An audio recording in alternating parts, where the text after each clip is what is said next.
Group, live at 8 p.m. Eastern on C-SPAN.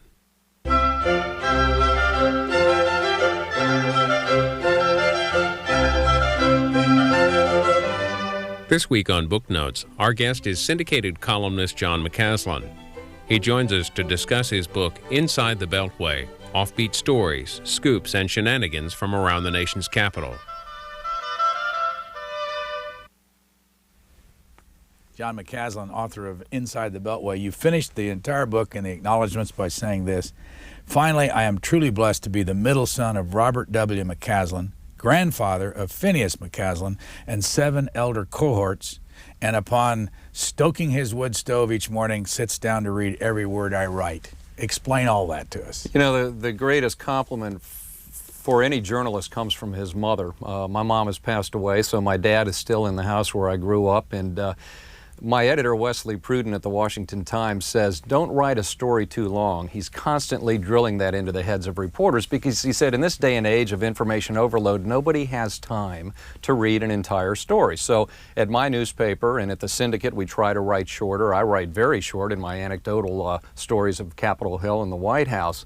But the only person, he said, that will ever read every word you write is your mother. I'm glad to say my father's carried that on. How old a man is he now? He's 87 years old, still living in Alexandria, Virginia, just across the Potomac River. And you talk about the 7 elder cohorts. What's that? All my nieces and nephews, and it's keeping my dad quite busy. He's still very politically astute at this age, being in proximity in the shadow of the Washington Monument, but his grandchildren are keeping him busy. My way just to get them all mentioned in the book. This book, Inside the Beltway, is about what? It's basically a compilation of the last 25 years of what I've experienced in journalism, going on my 25th year now. But I go back even further, having grown up inside the Beltway. I write a little bit about the history of Washington, the history of Alexandria, which was actually there before Washington, D.C., George Washington's hometown. Tell a lot of anecdotes about everything from the Revolutionary War up through the Civil War, and then go right into the present-day situation and the problems we're having in Iraq today. 18,000 items? I have written, I figure I've been writing the Inside the Beltway column now for going on 13 years, about 18,000 anecdotes and thousands of columns. In fact, when I compiled everything, just for research purposes of what I've written only with regard to the Inside the Beltway column, I had so many books sitting on my floor that could have been written. It was very difficult to choose the best material to put in narrative form in this book. Someone who's never been here, what does Inside the Beltway mean?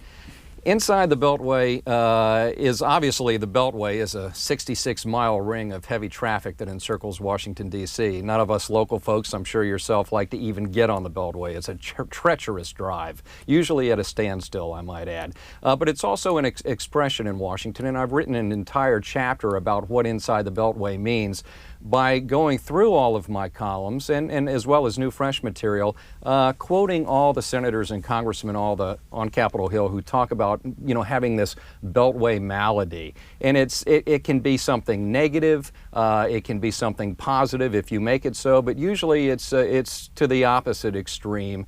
You get caught up in Washington and all the politics, all the shenanigans, and it's like a syndrome. You don't tell us, I think I know though, for the history of the story, about the senator that walked into the closet. What's that about? Well, you know, the reason I didn't name him is because I was hosting Rush Limbaugh one day, and I did mention him, and he denied it. But it was kind of hard for him to deny wholeheartedly because I happened to be in the room at the time, as well as one of my colleagues who corroborated the story for me. So I felt safe to go with it. But he finished grilling, and the reason I didn't mention him is there's enough litigation in Washington, and I figured why even put the name in and get in trouble. But he got up after grilling a witness very forcefully, and he stepped into the back of the panel area as if he was going to exit the room, and I think he did think he was leaving the room, and he walked into a closet, and he went into the closet, and he stayed in there for a few seconds, I think very embarrassed, obviously. As I wrote, he must have been paying homage to the brooms and the mops, and then he came out as if had intended the entire time to have stepped into the closet, and then he exited the hearing room. So it was quite a sight. Correct me if I'm wrong, Midwestern, no longer in the United States Senate, a Republican. Are we close? I think so, yes. Okay. I don't want to get in trouble either. You talk about 9/11 and the Pentagon. Where were you when that plane hit the Pentagon? In Washington. Many of us live in Virginia or in the Maryland suburbs, and I happen to live in Virginia and was just getting in the usual line of motorists that every morning cross the 14th Street Bridge into Washington, one of our more famous bridges. And the Pentagon at that point is to your left. And I write about listening, as all the other motorists were, to what was taking place in New York City. We had one tower hit, then another tower got hit. And upon the strike of the second tower, I looked up and noticed that a very bright orange and blue jet was taking off into this crystal blue sky that we had here in Washington that day. It was just a beautiful day. And I thought to myself, how can this jet be taking off when the FAA, more than anybody, has to realize what's going on in New York City? And it was at that almost precise instant that over my left shoulder, in came this American Airlines flight on its twisted path, obviously the terrorists aboard. And in fact, I felt the impact before I heard it. It was just like this pop. And over my left shoulder, obviously we saw the mushroom cloud, so to speak, the explosion. I proceeded over the 14th Street Bridge, looking in my rear view mirror at the sky just filled with smoke. Did a U-turn not far from the C-SPAN studios here, drove back across the 14th Street Bridge, literally arriving there before any of the emergency personnel. And it was a horrific several hours. I was there as they were bringing the injured out, some of the victims out. They would put them beneath the shade of the tree, and I was phoning in reports at the time. And then my thoughts turned to my family. As George Bush said later, everybody's thoughts in this country turn to their families and their children and the future and their safety. We've never had anything like this obviously happen. And I proceeded at that point, instead of going into work, to drive to get my daughter from the school in Alexandria, and then went home and wrote the most difficult column of my life. Why was it hard? I think because of what I had seen personally. You know, I thought of Oklahoma City at first. We weren't sure exactly what had happened at first, and I was standing at the Pentagon next to their daycare center, which is no longer there, by the way. And there were tricycles, you could tell, where the children were just snatched up and taken by the personnel to safety after the explosion. And I think it was for once witnessing something firsthand.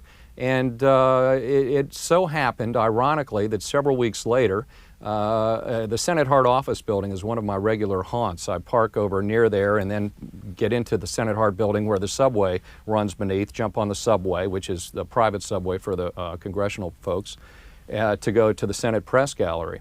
And I happened to be in the Senate Hart office building when the anthrax envelope was opened up by Tom Daschle's secretary. So I also went through the entire testing procedure, the CIPRO, etc., and it was easier in retrospect to write both about the Pentagon and what happened in the Senate Hart office building from a first-hand standpoint, having witnessed it and experienced it. And it terrified me. It really did. Obviously, it was a very deadly pair of incidents in the nation's capital as well as New York City, and for once I experienced them firsthand, as I said. This is 3 years later. How has it changed your job? I think probably 75% of what I write today is somehow 9/11 or its wake related, and what we're doing with everything from the 9/11 Commission and how we can make this country safer. Immigration is now playing a much bigger role. It's on the minds of more Americans, so I write a lot about the immigration problems, both legal and illegal immigration. And as we try to shore up our borders, it's a tremendous task. It's daunting. It's still frightening. We have a long way to go. I think many Americans, especially in Washington, New York, where our alert levels are higher, are waiting constantly for the other shoe to drop. I pray it never does. In the acknowledgments, you give Joseph Farah of WorldNet Daily credit for getting you to write the book. You host from time to time the Rush Limbaugh Show. You write in the Washington Times. Is it fair to assume that you're a conservative, a Republican? No, in fact, I think Rush Limbaugh's producers would be the first ones to tell you that they've come in during commercial breaks and said, you know, Rush feels this way on that point. Do you want to take a position? And I said, look, I've got to go back and I've got to work with Bill Frist and Tom Daschle. I have to try to retain what we learned in Journalism 101. Even though I have license as a columnist to state my opinion, I usually don't, but readers of the column can read between the lines, and I will sometimes try to make a point that way. But when I've been a guest on certain shows, I've tried not to go as a conservative or as a moderate. I do consider myself in the middle of the road. I agree with some of what the Republican Party stands for, but I disagree on other points, and it's the same way with the Democrats. If somebody doesn't live here, and most people don't, how can they read you? I'm online every day. There's a link on the Drudge Report, which I guess is still one of the most visited websites. WashingtonTimes.com is our specific website. It's one of the still free websites to get into, news-related. And townhall.com carries my syndicated column through the Chicago Tribune. All right, where do you work every day? What's the environment? Usually the Capitol Hill area, and I'll pop into the White House every now and then. But I can tell you that since George Bush has arrived in town, it's a different beast than it was for the 8 years that Bill Clinton was in town. And I go back to having covered the Reagan administration as a White House correspondent. Despite all the scandals in the Clinton administration, they were very open. You could pick up the phone, you would get a phone call back from Mike McCurry or George Stephanopoulos. George Bush laid down the law not too far into his presidency that few people were to speak, obviously without getting permission. Andy Card, I think, learned that in a rather embarrassing way because it happened to be captured on camera one time about something he said out of school. So there's very little that we can call from the West Wing. I think people are afraid to talk. So there's much fewer visits into the White House than there used to be. How much of what you write every day, how many items in most of the columns? Usually 6 or 7 anecdotes, 23.5 inches every day, which for the layman, if you put 2 rulers on end and put it in a straight column, that's how long it is. How much of that is phoned into you because you have established this reputation over the last 13 years? I think the most important tool for any journalist in Washington is a Rolodex, and the more sources you can have in the bowels of the bureaucracy, the better, and even within the administration or Capitol Hill. I get phone calls every day, I get emails every day now that we're into the internet age, and I stumble across things, people I see, I'll write about. That happens quite frequently. So you still walk the beat in Washington, but obviously telecommunications has changed the beast a little bit in terms of journalism as well. Have you done any surveys to know how many people come to your column that read the Washington Times every day? I have been told that the Inside the Beltway column is the second most visited site on the Washington Times website. In 1994, I believe, you visited Century City. Century City. You know, I was extremely honored as a young reporter to cover the White House. I was 27 years of age. I think at the time I was probably the youngest regular White House correspondent. And it was a very intriguing and eye-opening several years for me. The day that Edwin Meese III left the White House as one of President Reagan's aides to go to the Justice Department was the day I left, and as I wrote, returned to reality, because I knew I probably shouldn't have been there. Several years later, my daughter was born, and I wanted her to meet President Reagan, and I telephoned Fred Ryan, who was one of Ronald Reagan's top aides over the years and is now Vice President of All Britain Communications here in Washington, which is a television network, so to speak. And I mentioned to Fred that I was going to California to see friends and I would love to stop by and see President Reagan. And Fred got back to me later and said, could you come a few days earlier than what you propose? And I didn't hesitate. I said, certainly. And had my daughter wear a red dress, because Ronald Reagan used to like to call on the red-dressed ladies in the East Wing during the news conferences. The thinking was that the red caught his eye, as opposed to the beauty, like other presidents might select their questioners. And it was a wonderful hour. I think a sit-down like that is usually supposed to last 10 minutes. They come in and take a few pictures. We got back to Washington. My daughter, I believe, was only 6 or 7 years of age at the time. And probably a few days later, wonderful inscriptions arrived with these photographs. Ronald Reagan was known for usually signing his name, and he wrote a wonderful tribute to my daughter about the red dress, about her future. And similarly wrote an inscription like that to me, recalling all the the travels which I had brought up during the meeting with him, and I wrote about it. I wrote about how he was not impressed with the smog of Los Angeles. Here's a guy that was never once ever credited for being an environmentalist, and for 5 minutes he just talked about how his view is now ruined of this Pacific Ocean, and he talked about his ranch and the outdoors and how he loved it. And that was sort of the flavor. I talked a little bit about Maggie Thatcher, who was, I think, his favorite of all leaders in the free world.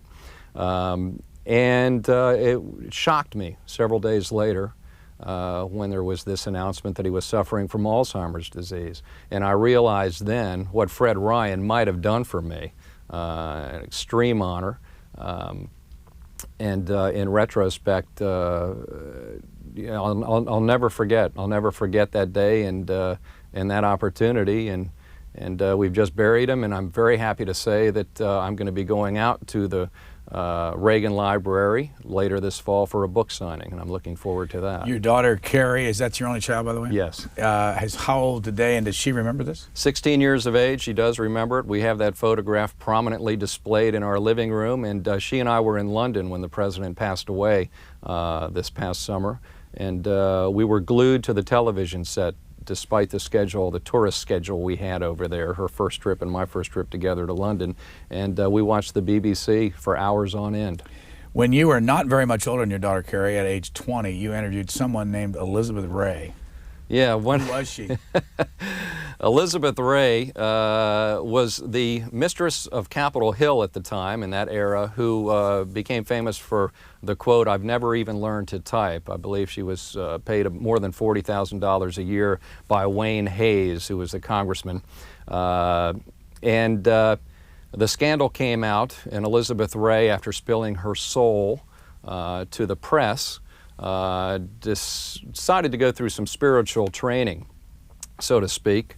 And that was accomplished at St. Mary's Catholic Church in Alexandria, Virginia, where my mother happened to be the secretary. And I had heard through my mom that Elizabeth Ray was calling. None of that got out to the press because she wanted to have some privacy in the wake of what had transpired. It was a huge scandal in Washington. And to make a long story short, I came home for a friend's funeral in Alexandria who had passed away at a very young age, who in the midst of my mourning should saunter out of St. Mary's Rectory, where the priests live, and we're giving her this counseling, but Elizabeth Ray. And I knew it was her because she had just bared her soul in Playboy magazine, and I was in college at the time, and we'd seen the magazine there, pass it around the dormitory. And so literally the day before, my journalism professor at Old Dominion University in Norfolk had given us the assignment of interviewing a pillar of the community, whether it be an alderman or a police chief or a judge. But looking at that statuesque blonde come out of the rectory, I could see no better pillar in my community, and approached her and asked her if I could interview her. And again, this was in the height of all the controversy. And 5 minutes later, we were seated at my kitchen table. My mother didn't know what to make of her son's first scoop, and I had a tremendous interview. Thank heavens I recorded it because I was hyperventilating during the entire time. And it landed on the front page of my college newspaper, was picked up by one of the wire services in Norfolk, Virginia, and went national. And that's, I think, when I got bit by the bug of journalism. Where is Elizabeth Ray today? You know, the last time I saw where Elizabeth Ray was, I was in West Chicago, Illinois, and I went by a pancake house, and up on the marquee it said, "Appearing tonight, Elizabeth Ray." I know she had gone to New York, which I broke that exclusive in the story. She was going to study acting under Lee Strasberg. I don't think the acting worked out. I think she went into the lounge singing circuit, and I think that's what she was doing in this pancake house, which at night was obviously serving things other than pancakes. And I have no idea where she is now. How many years of your life have you lived in Alexandria, Virginia? I lived all of my life there, except from 1980 through college. I was in Norfolk, and then 1980 to 1984, I launched my journalism career in Kalispell, Montana. So I was there for 4 years before coming back to cover the Reagan White House. What was the impact of Old Dominion University on your, or was it called Old Dominion College then? Old Dominion University. It used to be the Norfolk Division of William and Mary in Williamsburg. What was the impact of that education on you? It was a wonderful education. I had a great journalism professor. I majored in speech communications, so when I did move to Montana, I came back home to Washington. And 1980, that period, there weren't the internships that there are now, nor did we have the 24-hour cable news channels, which obviously are always looking for people, including interns. And it was an acquaintance at CBS that said, you have to go somewhere and get experience. And I explained, but I'm from Washington. You know, what does a guy do who grew up here? And he said, you go to Harrisburg, Pennsylvania, you go to Butte, Montana. Well, I went to Kalispell, Montana, where my grandfather used to be the deputy sheriff. And there was no more beautiful place in the country that I knew of. Teddy Roosevelt used to call it Little Switzerland. And I had a wonderful 4 years in the shadow of the Rocky Mountains. And President Reagan came out twice. Vice President Bush came out twice, once to fish, once to camp in Glacier Park, which I was privileged to accompany him on. And James Watt used to use Glacier National Park. Those were obviously, all of his days were very controversial. But James Watt, as I wrote, used to practice reverse psychology on the greenies by standing before the cascading waterfalls of Glacier National Park to announce his unpopular environmental initiatives. And so there was a lot of national news that I could report there, more experience probably than I would have gotten in Harrisburg, Pennsylvania in retrospect. You say that former Secretary of Interior James Watt taught you a lesson. He did teach me a lesson. There was one day that he was in Glacier. And first of all, for those who've never heard of James Watt, when was he Secretary of the Interior? He was Secretary of the Interior during the first half of the Reagan administration, which would have been 1980, probably through 1983, I believe, was when he resigned, if I'm not wrong. What was his image?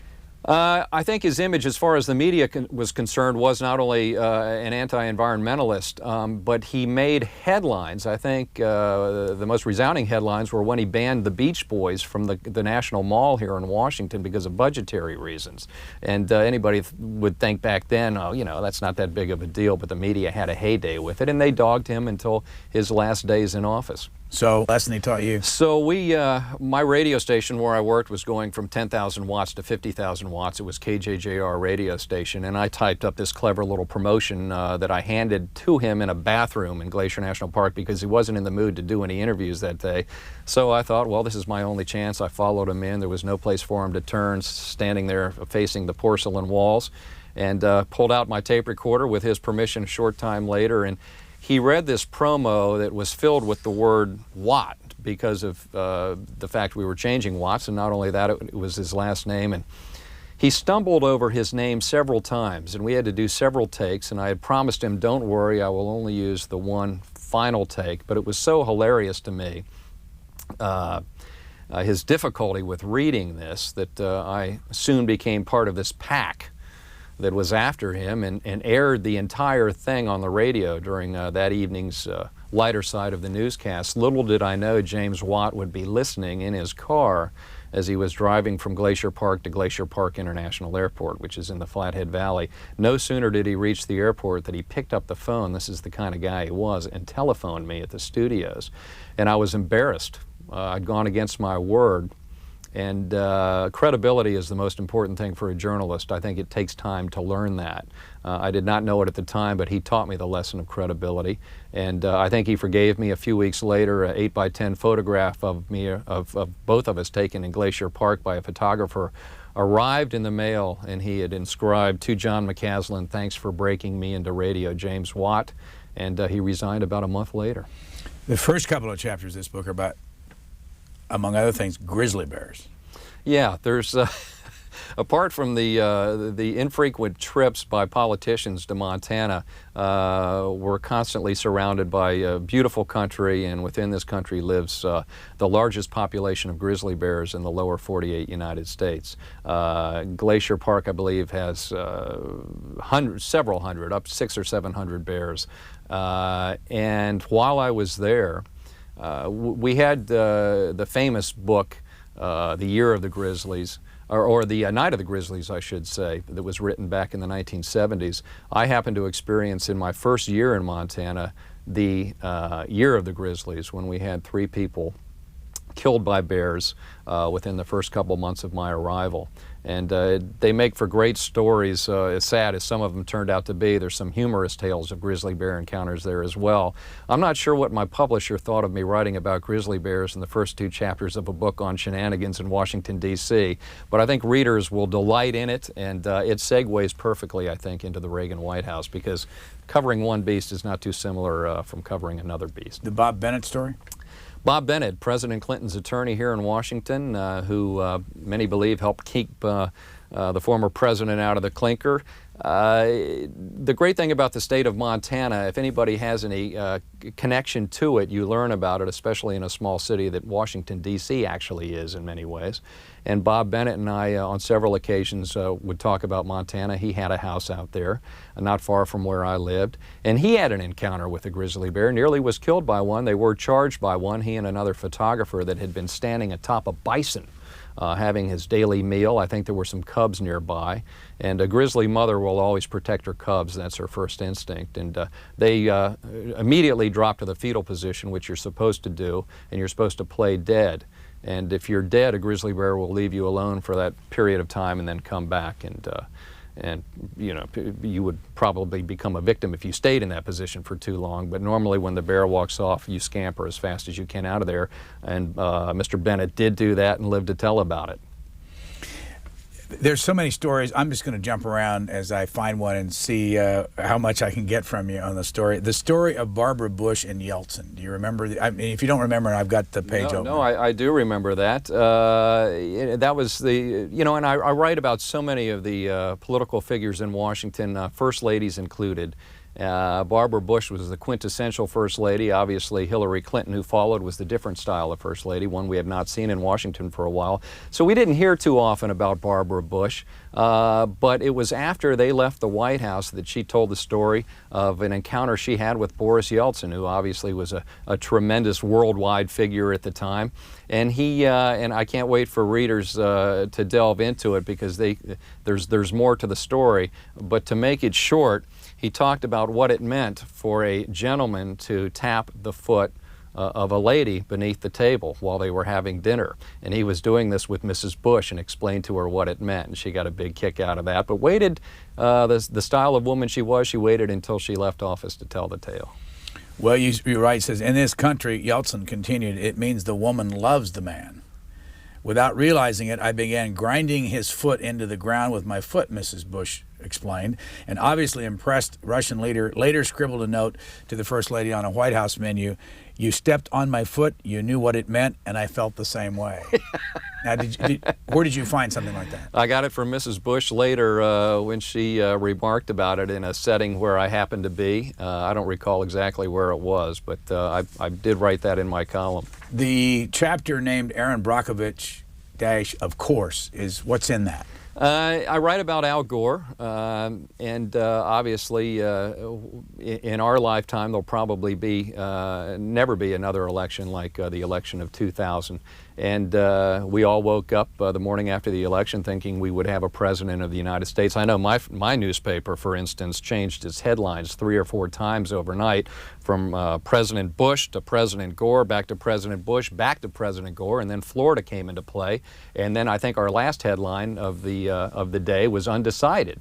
And we went along for several weeks like this, and during that period, as we all recall, Al Gore was doing everything possible to become the President of the United States, which he felt was rightfully his and deserved. And finally, when it got down to the final day or two, he would have done anything. And I quote his aide, who Al Gore awakened in the middle of the night, I believe it was in Tennessee, and said, I have an idea. Let's get Aaron Brockovich to plead my case. She did such a great job. The movie was based on her with what she did with regard to that environmental dump site. And he thought if he could employ her help, maybe he could become President of the United States. And even the aide thought it ridiculous and said, Aaron Brockovich? Of course. One of the best things about being a political columnist in Washington is you get to interview just about anybody you want. For me, Al Gore was always somebody else's interview. You're leading into an interview you had with Christie Brinkley. Christy Brinkley, and then after Christy Brinkley, Kim Alexis. I called the Gore office in the White House and requested an interview with Al Gore. And I must say I did talk to him on several occasions, but it was when you would encounter him. I never had a sit-down interview with him as many other reporters were able to do during that very stressful period in his life. So instead the White House said, could you call this model, Christy Brinkley, who's a big supporter of Al Gore, and interview her? Well, I'm like any red-blooded male American, and I said, of course I could.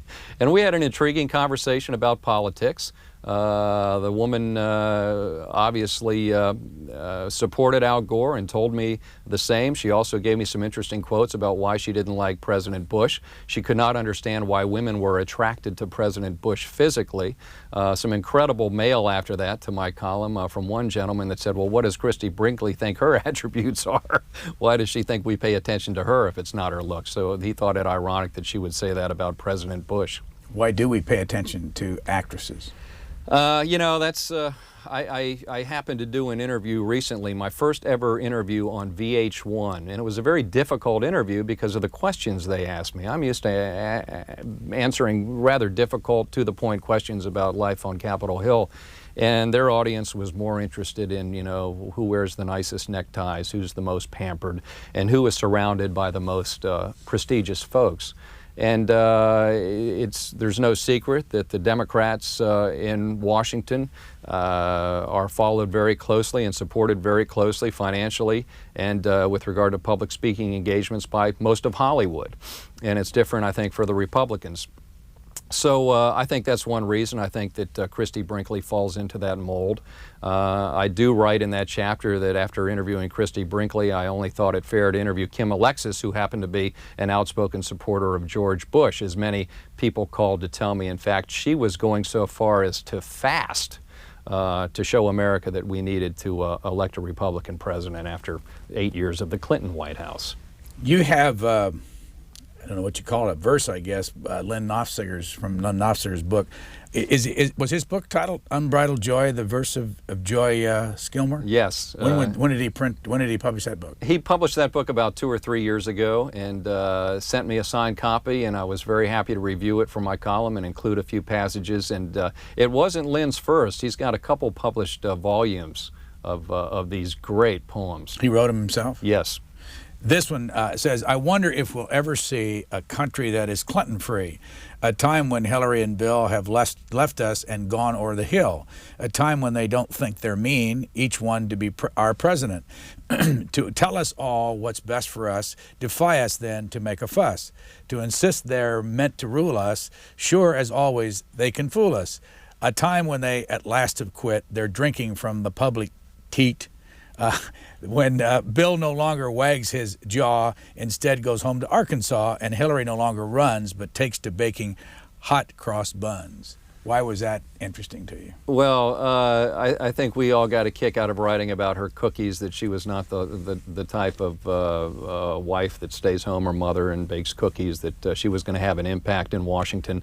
We obviously saw through 8 years of the Clinton administration that she did play, as I mentioned earlier, a rather unusual, unprecedented role for a first lady in this country, starting out with health care. She wanted to begin writing the nation's prescriptions.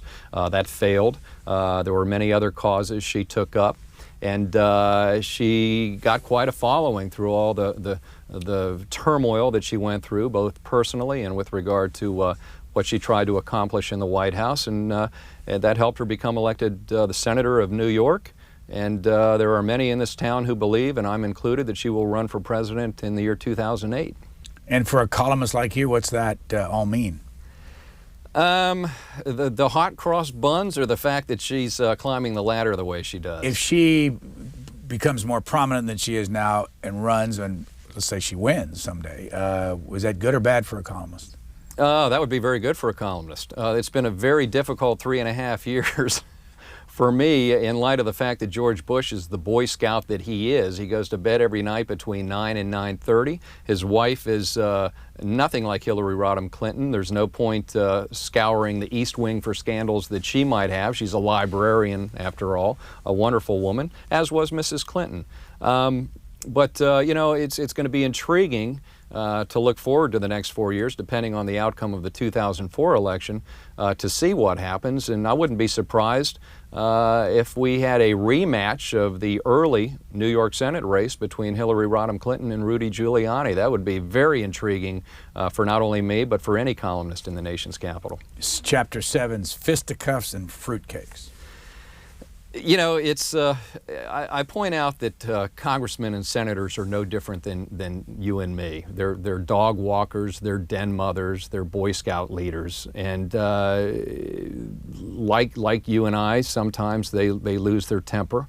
The fruitcakes quote came most recently in late 2003 during one altercation between two congressmen during a hearing on Capitol Hill, in which one repeatedly called the other one, and this is in a crowded hearing room, obviously televised by C-SPAN, so you have children watching, and you have these adults who we elect to Capitol Hill calling each other fruitcakes. I've devoted an entire chapter to that, which gets in more to the definition of this Beltway malady that we discussed earlier. But we've had Capitol Hill policemen that have had to have been called to separate warring congressmen. Some of the altercations become physical. Let's see, just pick a Beltway fever. Warren's Senator Rod Grams, he's not here any longer, of Minnesota, describing presidents and other elected officials who fall victim to, quote, the unreal atmosphere of this place and eventually forget what it was that first propelled them into public office. Is it unreal here? It is at times, and you know, that gets into the whole term limit debate. How long should these senators and congressmen be serving on Capitol Hill? We have people like Robert Byrd, who I believe have outlasted 10 presidents now in their reign. Claude Pepper, I'll never forget, before he passed away, a wonderful lawmaker. I can remember one North Dakota Democrat going into his office and pointing out in my column, I couldn't believe it. He had just been elected to Capitol Hill, and he walked in to meet Claude Pepper, who had been here for years, and behind Claude Pepper's desk was a photograph of Orville or Wilbur Wright, I forget which one, which was inscribed to Claude Pepper. Here's the man who invented the flight. And below that was a photograph from Neil Armstrong after he had stepped foot on the moon, inscribed to Claude Pepper. That's how long that man had served on Capitol Hill. So some of them do get caught up, and by no means am I being disrespectful to Claude Pepper, who had a wonderful career. But there is an argument out there, those that are in favor of term limits, that we should spend less time on Capitol Hill because we forget why we're here. Senator Ben Nighthorse Campbell of Colorado, quote, if you stay here too long, you become part of the problem. You become a Beltway animal. He's quitting, going back home. He is going back home. How often do people quit? You know, there was the period back in the early 1990s when an entire freshman house made the point when they got here that they were going to stay for, I think, 3 terms maximum. And you had people like Mark Sanford of South Carolina, who's now the governor of South Carolina, keep true to that. Some of them did not. Beltway animal, Ben Nighthorse Campbell, you say he's quitting. How often do others quit? It happens from time to time. Most of them are voted out, I must say. Ben Nighthorse Campbell had a sit down with me one time about 5, 6, 7 years ago. He opened up for an hour and a half about the attacks he was taking, not only from the Democratic Party, because he switched parties and became a Republican in mid-stride on Capitol Hill, but from constituents back home, and they never gave up on that. You devote a couple of pages to Stephanie Tubbs Jones, a congresswoman, and Mel Martinez, who's running for the Senate in Florida. Why? One of the most outspoken outbursts that I've ever experienced in my 2 decades of covering Capitol Hill was very rude, and readers will understand that when they read the entire transcript, which I think speaks for itself, and I wanted to put it all in there so readers would understand. After I put that in my column, I was inundated with mail.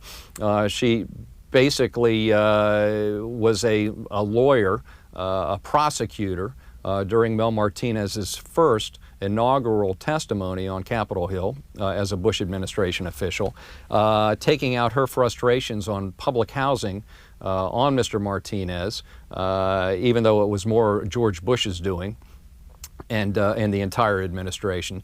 And she was admonished by the committee chairwoman, who said she had never heard anything like that.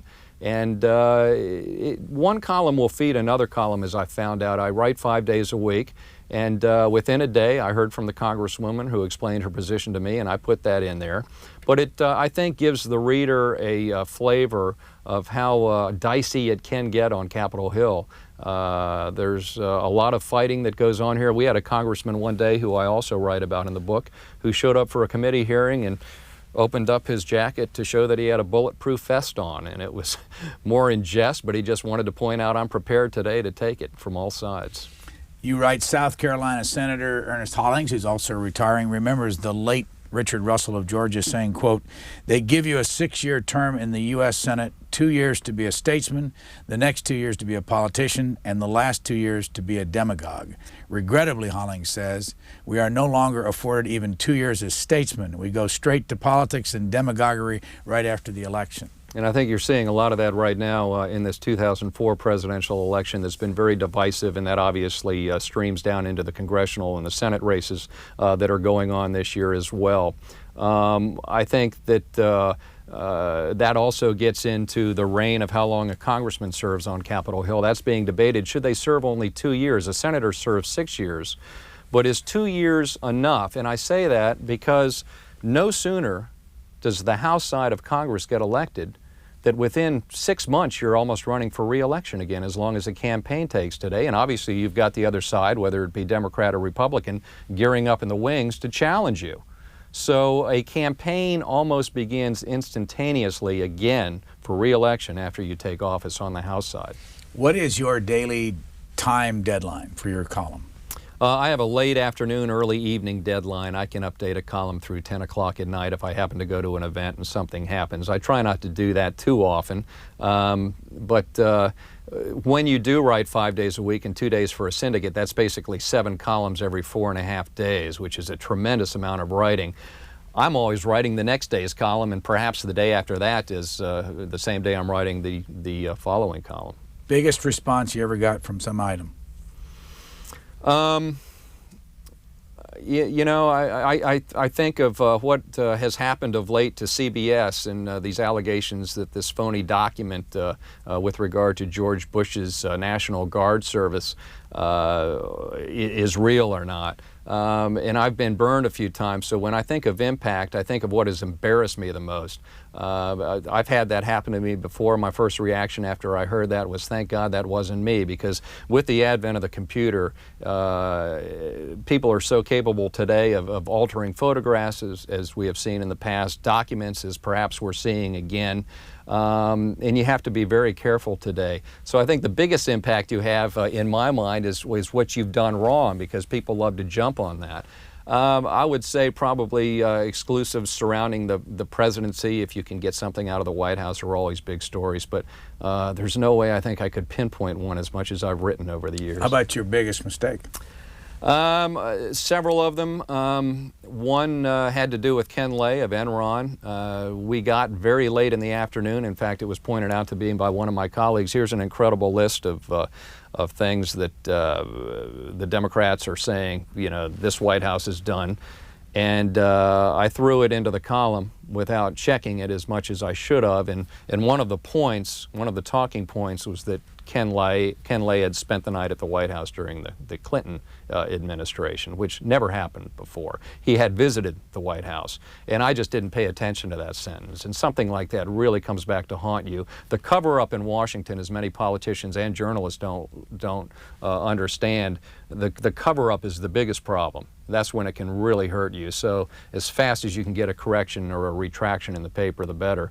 There was one other story that haunts me, but there's nothing I really could do about it because my source stood by it, and that was President Clinton's last day in Washington. George Bush had just taken the oath of office, and as a kind gesture allowed President Clinton to take what was Air Force One to New York. It doesn't have that title when a non-president is flying aboard it. And I had a very good source within the aircraft, worked for the military, tell me that the plane was basically, as has happened, I have flown on Air Force One myself. We all like to take souvenirs. I usually took M&M peanuts, which even had the presidential seal. You know, bathrobes, things like that would be swiped periodically, and I think the Air Force came to expect that. This steward had told me that basically more had been taken by the Clinton staff than they had seen in a long time, all the way down to the Colgate toothpaste underneath the sink. And I wrote it, and I must say the word stripped was used, and when it hit the streets the next day, it snowballed beyond that to where the plane was basically all but disassembled by the Clinton administration and those on board with the president.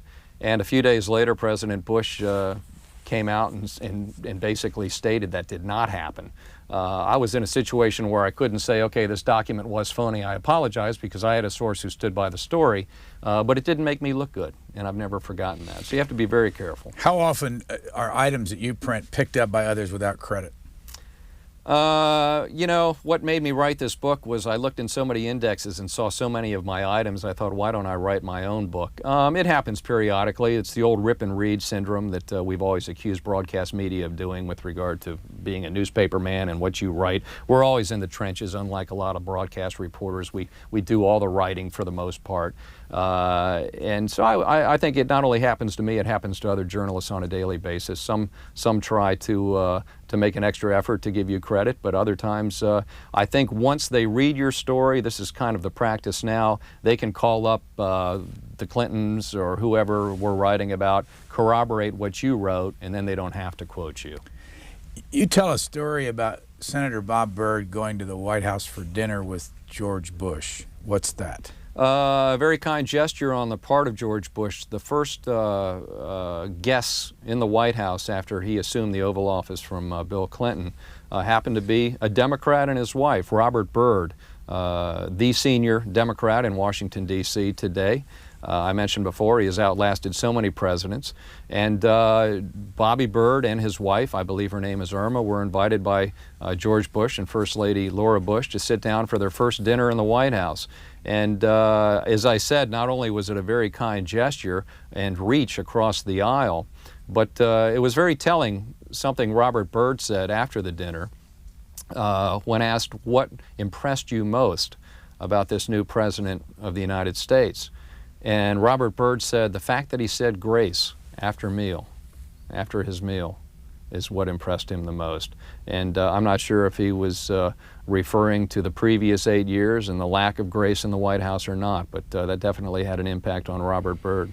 Well, but you know, when I read it, I thought it's interesting that, and the quote here is, I like the fact that he said grace. He asked God's blessing upon the food, Byrd said. In many circles in this town and across the land, the word God, except in a profane use, is taboo. Don't mention God. But then he went on just a short time later, within a couple of years, to write a very critical book of George Bush. No doubt. So I wondered, what difference did it make? I mean, because he clearly doesn't like anything he's doing. Well, foremost, I think Robert Byrd is a politician, and he stands by the Democratic Party, and I think several things George Bush has done since then, or some of his policies obviously have not resonated with Robert Byrd. And as you say, he's one of the most outspoken lawmakers on Capitol Hill, and there's hardly a day that goes by that he doesn't have something to say about President Bush and what he would do if he were in his shoes.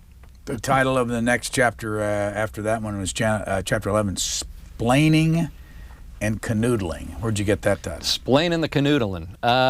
In fact, I think it was Orrin Hatch that wondered what canoodling meant, and it basically meant hanky-panky, and that's the chapter that I devote to basically the Monica Lewinsky affair. And so many people in this country will recall that it was a very uncomfortable time for everybody, not just for President Clinton and First Lady Hillary Rodham Clinton, but many of us, including the senior senator of New York, were suddenly explaining to our daughters and sons what some of these things meant. Children were talking about Monica Lewinsky. They all knew about this blue dress. Well, what was that on the blue dress? It was almost X-rated for several days. As I pointed out, I even turned on ABC This Week with Sam Donaldson and Cokie Roberts, and they were grilling the guest about this blue dress stain and questioning, are you sure it wasn't a guacamole stain? And as I pointed out, it would have been difficult to even have a child watching television on Sunday morning and listening to this sort of thing, and to explain that there were other uses for cigars suddenly. So it was a very embarrassing situation, I think, for everybody, including parents. I've got some firsthand accounts there of what came out of the mouths of innocent babes that their parents would write in and tell me about, just to give a flavor of what the country was going through at that time. You have a list here. You said all told by one Republican count, the Clinton White House in 2 terms attracted 61 indictments or misdemeanor charges, 33 convictions, 14 imprisonments, 7 independent counsel investigations, 72 congressional witnesses pleading the Fifth Amendment. I don't need to go on, but when I read that, I thought you could do the same thing with the next administration. Yeah. Indictments and all this. What is it about this town that this kind of thing happens all the time?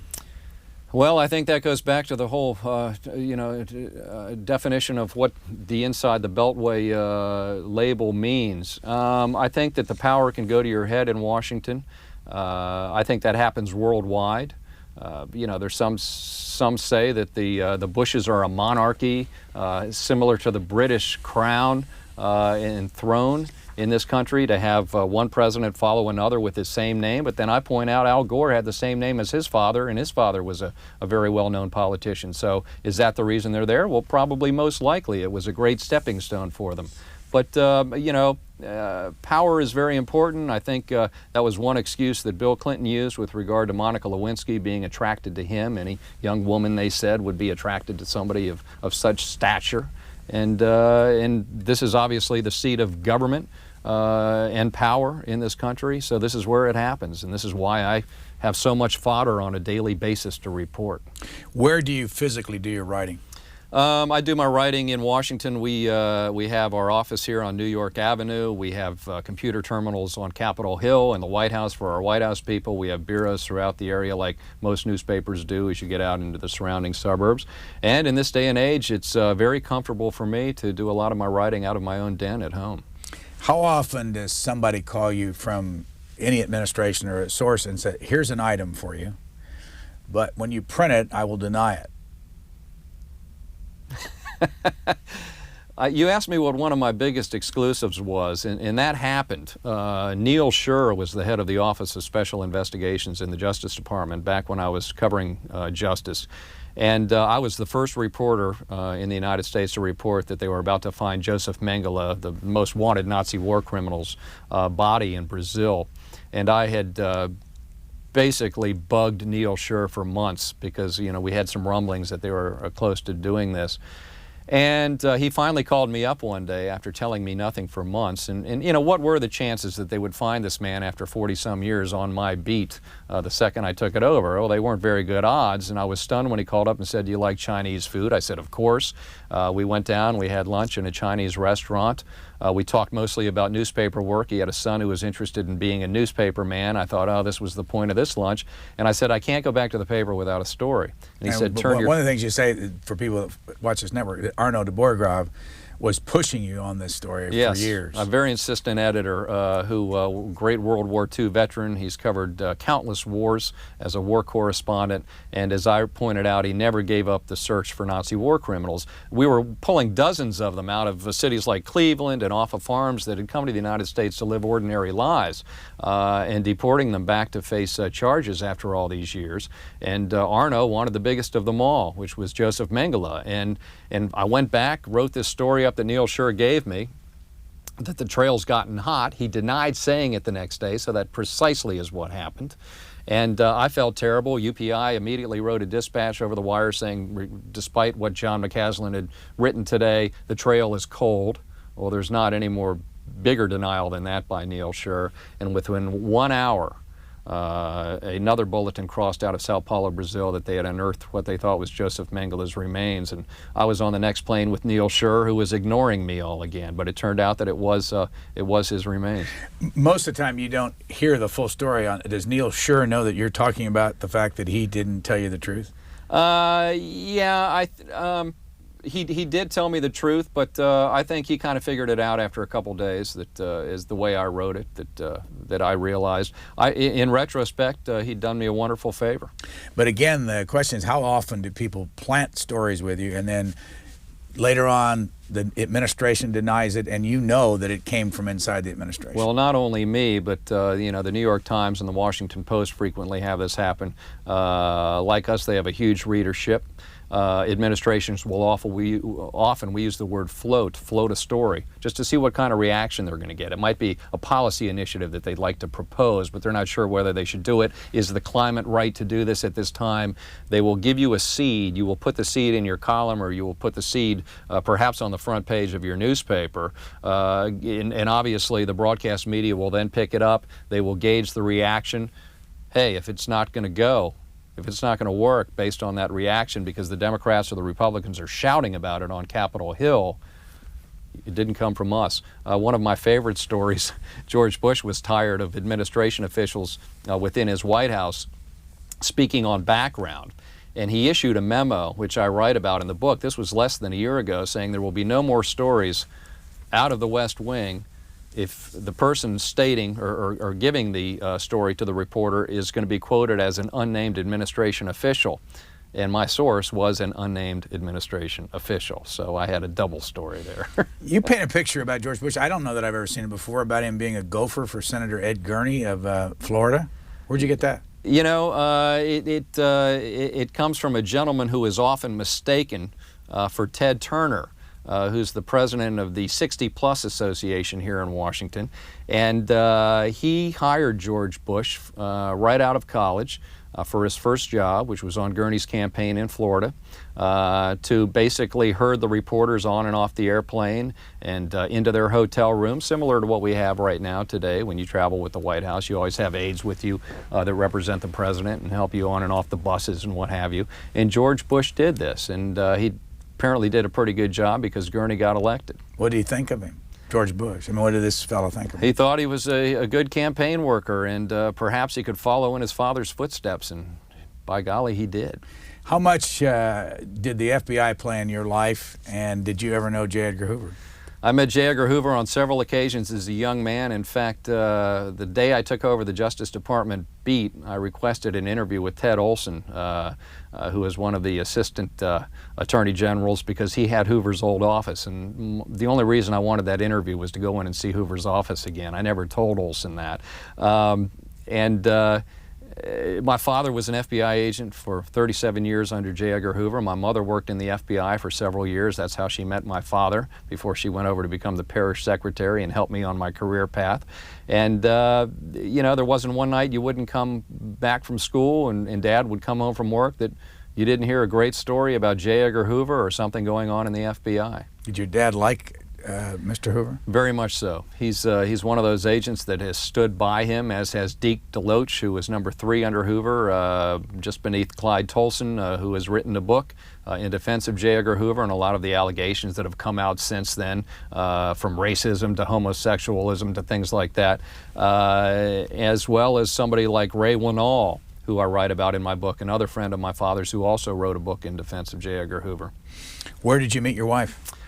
I met my wife at the White House. She was an intern. She was one that did land an internship and was there covering the visit, I believe, of the Turkish government and their leader to the White House. And I think as a favor, the head of the PR firm said, well, why don't we let her go over? And I laid eyes on her over there while covering President Reagan, and we were married 13 months later. What do you have that you want to do in this business before you get out of it? I assume you have a few years left. Well, you know, if you ever relinquish your seat, I admire nobody more than Brian Lamb here in Washington, as I write about in my book, which is not why I'm here today. I don't want to say there's anything unethical about this interview, but I do enjoy broadcast. I've always enjoyed radio, perhaps a radio show, but I think I will always write. There's nothing more important than the written word. Our guest has been John McCaslin. This is the book called Inside the Beltway, Offbeat Stories, Scoops, and Shenanigans from Around the Nation's Capital. We thank you very much. Thank you. For a DVD or videotape, call 1-877-ON-C-SPAN. For a free transcript or to learn more about Booknotes, visit us at booknotes.org. Next week on Booknotes, our guest is Anthony Beaver, author of The Mystery of Olga Chekova. Booknotes can be seen every Sunday on C-SPAN at 8 p.m. Eastern and Pacific. Senator John Corzine and Senator George Allen are heads of their party's Senate campaign committees. Today, they'll discuss